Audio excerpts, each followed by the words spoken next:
and welcome here to TalkFCB, and welcome to full Clásico reaction, where Barça have lost again. This has been a nightmare week for us fans, and indeed, of course, for Xavi. Big questions being asked of him right now, big questions being asked of the team, because at the Santiago Bernabeu, courtesy there of goals from Karim Benzema, Fede Valverde and Rodrygo, there was a consolation from Ferran, but it's 3-1 Real Madrid. And what that means is, at the end of match day 9, Real are top. Barça are now in second place, 3 points behind our biggest rivals, and it simply wasn't good enough yet again from this team, especially in the first half. We're going to talk a lot about the second half in terms of controversy, penalty awarded to Real Madrid. There wasn't one to Barça, and Ansu Fati led a late charge for us. But like I say, for the majority of this game, unacceptable once again.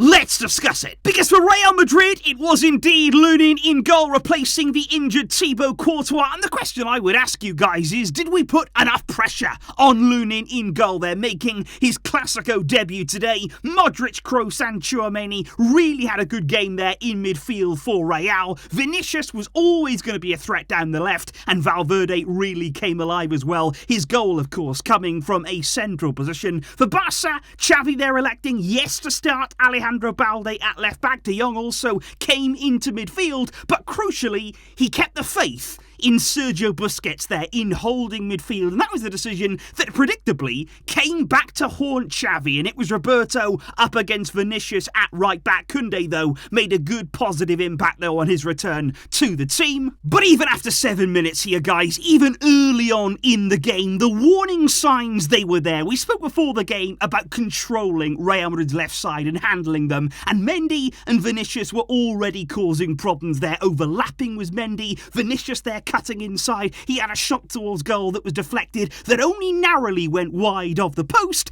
and you always felt as though that was the outball. Whenever Barca lost possession, Real Madrid was sitting ready to attack us.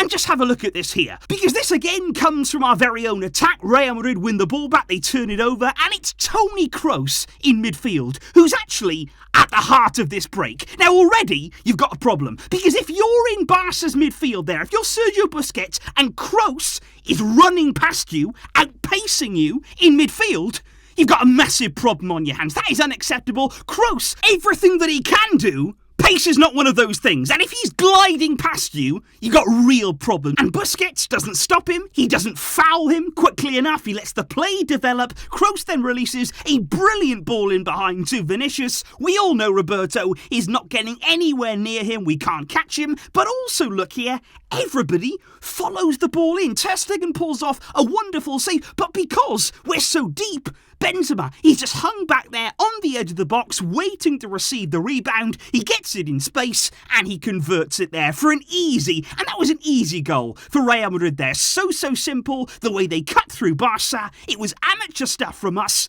and Busquets, like I say, in midfield, a liability. Now, there was a little bit of a response from Barca after that initial goal. Rafinha there had the ball in a wide position. There would be questions, if this had gone in, was Lewandowski offside in the build-up? But the ball comes across the box, really good low ball in. One of the few moments that Rafinha caused danger. Frankie can't quite get there, but Lewandowski can at the back post. He is stretching, but it goes over the bar. Miss from that range there. So surprising, but like I say, may have been offside anyway. But the problem was for me in that first half from Barca is that, we had the ball. We had control in Real Madrid's half. We were trying to play the ball around in front of their own box, find a way through. But at any stage in that first half, did we really put them under pressure? Did we have them there concerned, shaken, uncomfortable? For me, we didn't. Real Madrid were nice and easily sitting in there waiting for their moment, and that's what it felt like. At any given moment, they could turn that ball over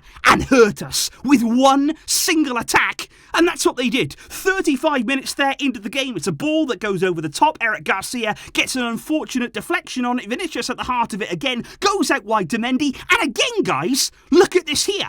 We're so deep again. We follow in, we retreat, we back off everybody. We're sitting right in front of our own goal. Not only does that unsight Ter Stegen, but look at Valverde. Look at the space that he's got there. And yes, it is a wonderful finish, but we said the same thing about Çalhanoğlu when he scored scored at San Siro when he had all of that space to take on the shot from. These are quality players. They're going to put these chances away. And at half-time, Real led 2-0, and Barça achieved nothing. Now, I was extremely surprised at the start of the second half when there were no changes at all from Xavi, and things very nearly got worse for us. Benzema thought that he'd added a third goal there. Luckily for Barça, it was chalked off, though, for an earlier offside, but it could have gotten even worse there with Real Madrid continuing to put the pressure on. Eventually, Xavi did make 3 subs there all in one go. Alba coming on for Balde, Gavi coming on for Busquets, and that's something that we should have seen from the start there. We've wasted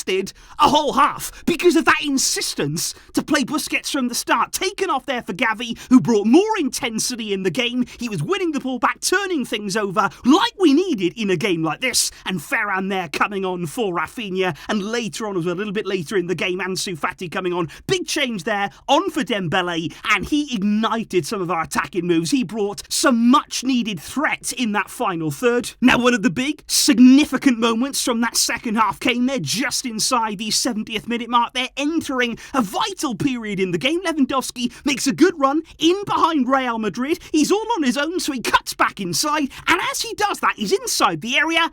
He is brought down. Now, Dani Carvajal, he's desperately trying to get back. He's trying to get into a good position, and in doing that, he does bring down Robert Lewandowski. Now, in real time, I thought guaranteed penalty. Now, on the replay, I can accept there's not a great deal of contact. It's not a massive amount there, but I think it's enough. I've seen penalties like that given there, whereby it's clumsy, you don't need to make that challenge. Clearly, he stops Lewandowski making that movement, and for me, that should be given as a penalty because, as well, of what we're going to see later. But it wasn't, as we know. Barça continued to keep trying. There was a little bit more enthusiasm in our play as the game went on. I think Real Madrid maybe got a little bit complacent. Maybe that was how we were able to work our way into the game. Ansu Fati here, like I say, he was key in igniting a bit of attacking quality. He had a shot there from the edge of the area. Really good effort on goal. And I think aside from Lewandowski, guys, Ansu, for me, one of the only Barça players who carries a goal threat. When he is in and around the area, I do feel like we can cause danger. He very nearly scores from there. That was a great effort on goal. And then, moments later, he creates our goal. It's a wonderful run out on the left-hand side. You see that burst of pace that he has, and that I want to see a lot more from him. He skips past Camavinga, over the challenge of Fede Valverde, gets to the byline, and he finds the final ball. It's not just the quality, the potential, but he delivers upon that. Puts it into a great area. Lewandowski gets a little flick on it, onto Ferran, and then it's a simple tap-in for him at the back post. Good run in there to make sure we get the goal. And then there was a bit of hope. There was a slight feeling that maybe we could get back in this, that we could make a late steal for this Clásico. There was a ball in there from Frenkie de Jong. Sergio Roberto's running into the box. He gets his head on it. The ball is bouncing, falls to Ansu. He hits it on the volley. He doesn't make the greatest contact with it, but Lunin, he's concerned. He's scrambling there for his far post, and in the end, it just about goes wide.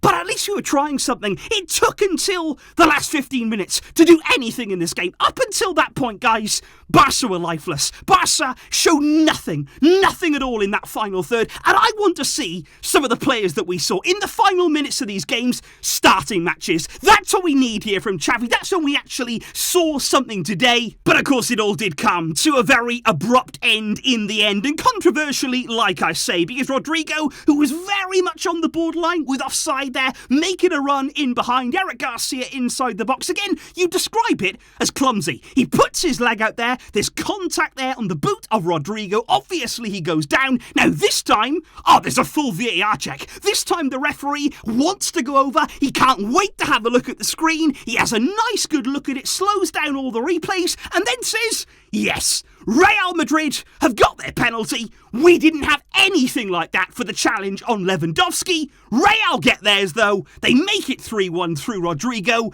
and they, in the end, are the Clásico winners. But it has to simply be said, until the very latter stages, we were nowhere good enough. And of course, guys, make no mistake about it, we are going to be breaking this game down. There's going to be a big inquest into any Clásico defeat, no different here at all. But what did you make of it today? What did you think there of that performance from the team, especially the spirit there in the final stages? What did you make of the first half showing, though, and especially the key decisions from Xavi? Like I say, there's going to be more big questions. It's been a very, very bad and damaging week, so please do let me know all of your thoughts down below, and I will see you back here very soon as we discuss more of this.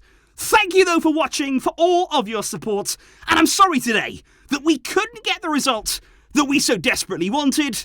I'll see you soon, though, for more, but until next time, as always, Visca, El Barça.